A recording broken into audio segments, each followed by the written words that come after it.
Welcome back, AMFishers. I'm Georgopoulos, the host of the AMFisH fishing vlog series.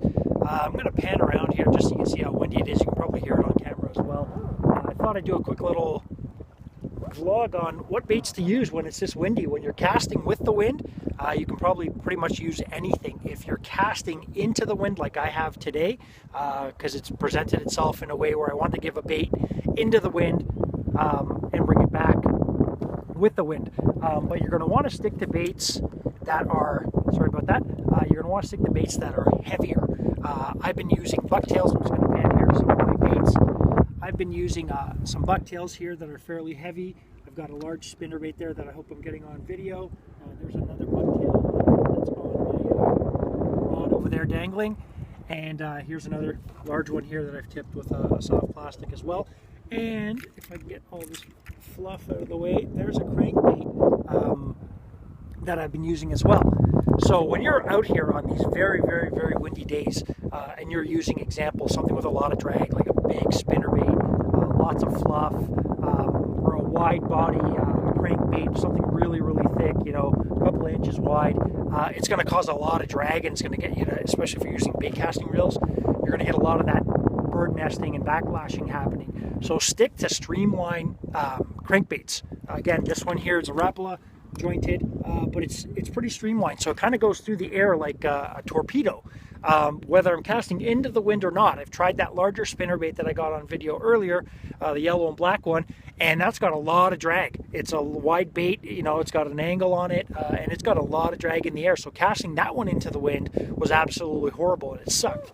Casting it with the wind, you can cast anything, because like I said, if it's got a wide body, lots of drag, it's going to get pulled back with the wind, no problem, and you know, everything, the line will be spooling off your bait caster, no problem as well. It's when you're, sorry about that, getting my hand in there, when you're in the wind, and you're casting into the wind for whatever the presentation is, stick to those streamlined crankbaits.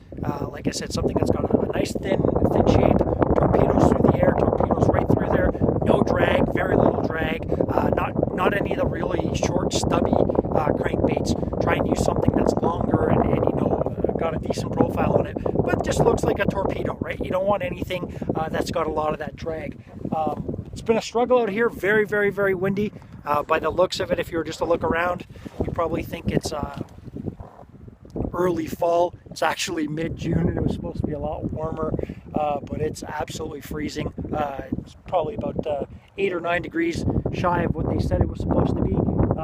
But I thought I'd take an opportunity because it is windy, and I hope I'm getting some of that sound and that noise wind on video here. When you're casting into the wind, because that's where the fish are and they're biting when you're bringing your bait back with the wind, try and use streamlined baits and something that's got some weight to it. If you're using a spoon, don't use a big wide spoon.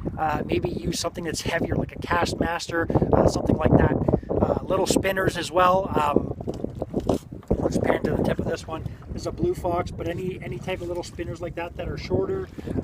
Again, they've got weight to them, good weight to them. They can cast them. You can cast them a mile, and you can actually cast them straight into the wind, and they'll cut through. So the idea is to use a bait that just cuts through and doesn't get stuck into that wind and then gets pulled back. And then you cast it back out and it gets stuck into that wind and gets pulled back.